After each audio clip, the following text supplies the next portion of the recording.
Hi,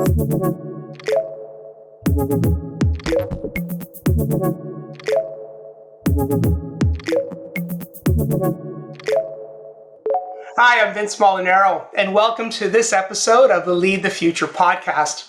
I'm excited to have Laura A. Liswood as my guest today. She is the Secretary General of the Council of Women World Leaders located in Washington, D.C. She's also been a former managing director and senior advisor at Goldman Sachs, and she's an international and award-winning speaker who conveys her insights regarding leadership, diversity, unconscious bias, women, politics, and business. And I'm really excited to have Laura with us today. She's also an author. In her book, Loudest Duck, she really dives into the many aspects of diversity, certainly in this ever-expanding and increasingly global workplace. So welcome, Laura. Thank you so much for making time to be with us today. Thank you, Vince. I'm delighted to be able to do this with you. So this past year has been extraordinary, unprecedented as is the term, and I'm really curious just to kind of get us going at this period of time as you reflect on the last 12 to 14 months. What insights have you gained about leading at this critical time? Well, I think first and foremost, given all of the changes, given the rapidity of the environment, that we really have to look to leaders now to have far more skill sets than they used to have. It used to be you could be an okay leader. It used to be you could be a transactional leader, for example. But now you really have to be even more of a relational leader. And I think that's, if we see anything happening, in the world of management and leadership, that's what I identify. And so when you think about that relational aspect, what are some of these capabilities we're going to need?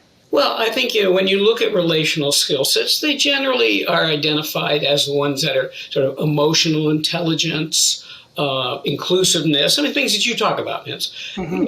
Inclusiveness, listening skill sets, making sure that everyone feels engaged in the organization. And given, remote working, that's different than just standing around the water cooler kind of thing. And so that's why sometimes you see periodically articles about women heads of state who seemingly have done quite an interesting and good job around the pandemic. And part of what they say to that is that women do have a tendency, not that all women do, not that all men don't, but women do have a tendency to have developed these relational skill sets. I happened to be in New Zealand on a business trip 2 weeks after the tragic massacre that happened at Christchurch, and just to hear New Zealanders and the Kiwis really talk about Jacinda Ardern and the impact she had not only on the country to respond to that moment in time, and balancing this sort of courage with compassion. Her story and her leadership just viscerally resonated around the world. What's been your experience in the work you've been doing with women world leaders? If you take that to sort of a higher abstraction, if you will, to that 10,000 foot level, what that says is that the best leaders have the most tools in their toolbox. So there may be times when it's essential that you have a command and control style of leadership. The building is burning. You don't need a leader to say, Vince, I'm thinking we should go through door A or door B or door C, but let's talk about it. You want the leader to say, door A now, right? In a very command and control way. On the other hand, if you're developing a process, if you're thinking through issues and, trying to bring something to market or whatever it is, then you really are going to have to ensure that, one, you have a diverse group of people, and two, that they're all being heard with their perspectives and their experiences. Sometimes you hear people saying, well, diversity can go to the back burner right now. We've got too many other important things to do. Well, the truth of the matter is you can't get to those important things with the kind of innovation and solutions you need without the diversity. Have the events of the past year influenced your thinking with, the tragic death of George Floyd and the realization that we have nowhere done near enough around systemic racism and the issue of diversity, inclusion? Were there new insights you gained? Well, certainly, the tragedies that we have seen have galvanized people, have made people far more aware. It hasn't really changed my perspective on the value of diversity. It just, I suppose, underlies the urgency of it. And going back to what we were talking about with the role of leadership now, that too has evolved around these issues. It used to be, the CEO's major responsibility was shareholders' return on investment, right? And growth in the marketplace and stock prices, et cetera.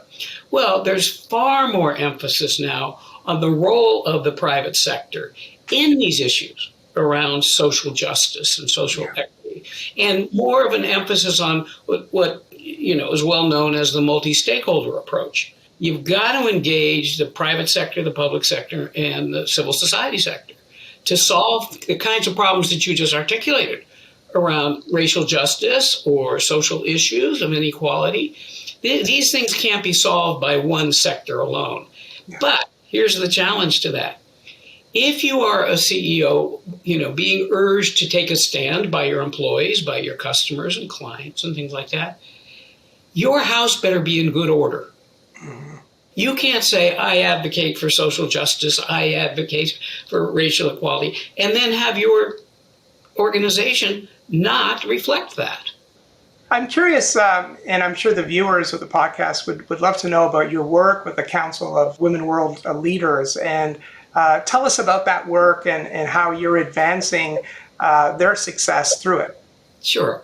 The original sort of rationale for me creating this, and I really had no idea I was going to create a council, was I had one of these, what I call the in the shower questions, which generally should stay in the shower. But this one was, what would it be like if we had a woman president in the United States? Okay, not such a random question, because the Center for American Women in Politics had identified that women state legislators legislated differently than men. And there was a quantitative number of them that they could make that statistical finding. So I thought, well, that's interesting. What would it be like if a woman ran the country? And we, of course, are getting closer, but we still don't have any way to find that out yet in the United States. But at the time, I was thinking this, there were 15 women living who were president or prime minister of their country. And I thought, well, maybe I could meet one of them. And having no idea why I thought I could meet a president or prime minister. But I often tell young women, if I had never asked for the interview, right, the answer is always no, if you don't ask. So in fact, after 18 months, I had met all 15 of the heads of state. Wow. And the interesting thing was I kept hearing similar stories, many of it about being over-scrutinized, about tolerance for mistakes, about the style of dress, things we still hear today. Yeah. Wow. Yeah. So I finally asked them if they want to meet. We met in Stockholm. They created a council. They asked me to run it. And the council has been in existence ever since. And now it's, if any woman is freely elected head of state or head of government, president or prime minister, she is invited by our chair to join the council. So there are 82 members of the council now. Wow. Yeah. And we try to raise the visibility of women leaders. We try to use their collective voice. We try to have an opportunity for them to share their own experiences with others who are similarly situated.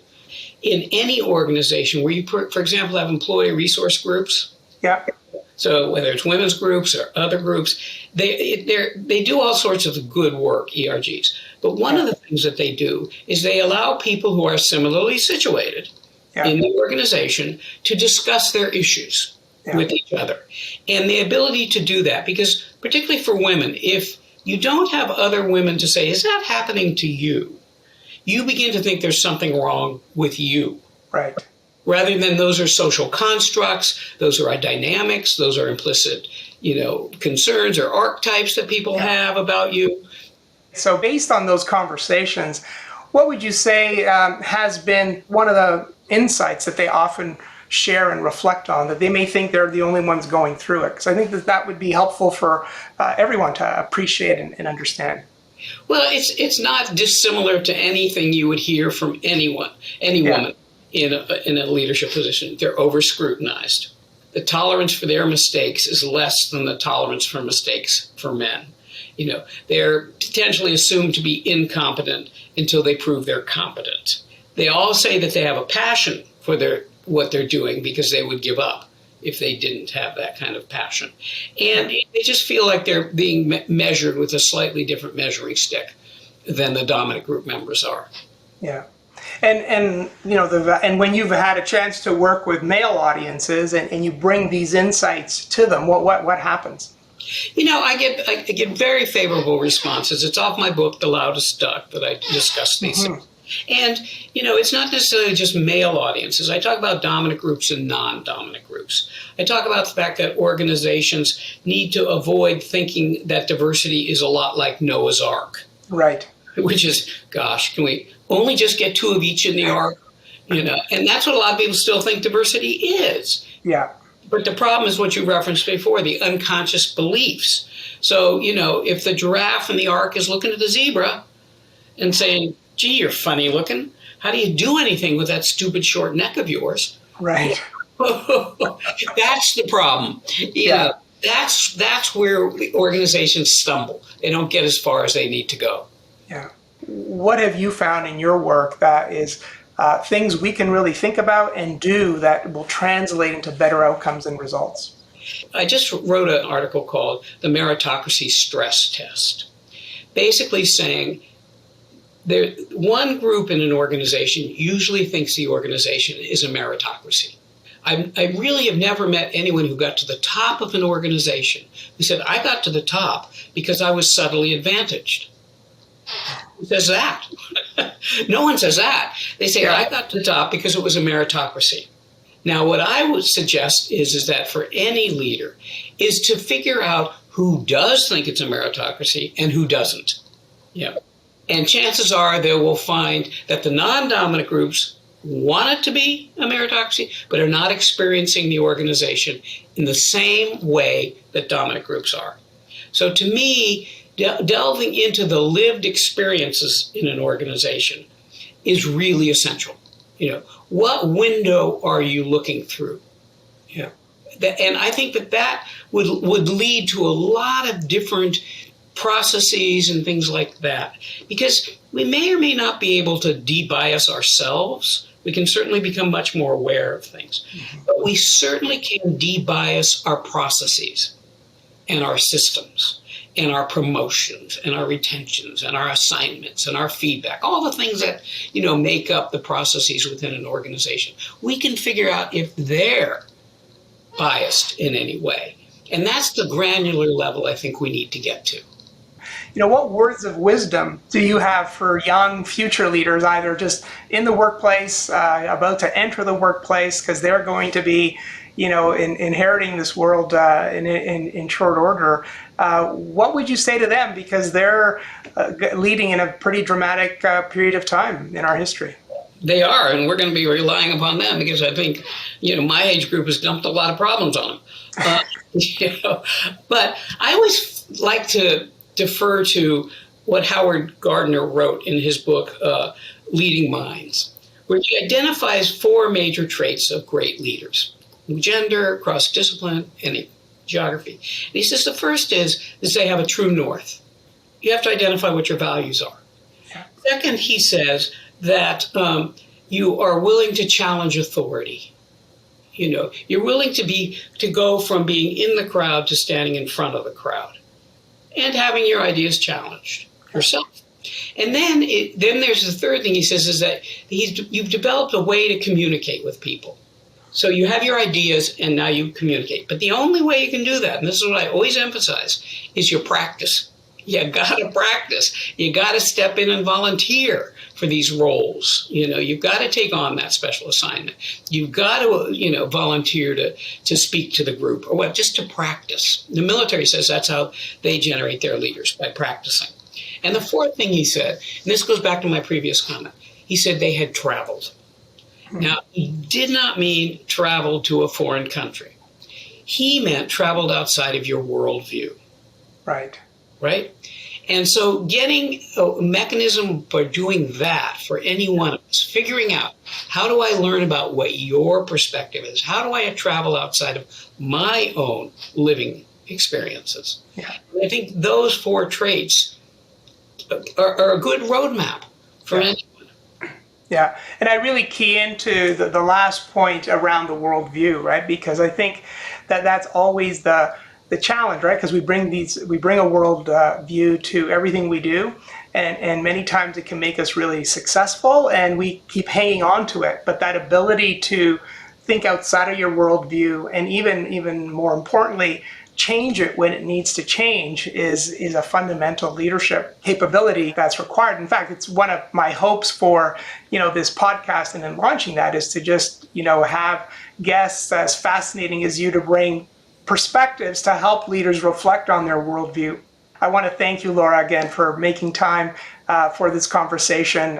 You've packed a ton of wisdom in a short period of time, and I wish you continued success in everything that you do. So all the best, and thank you. Thank you for having me, Vince. It was great. Thank you.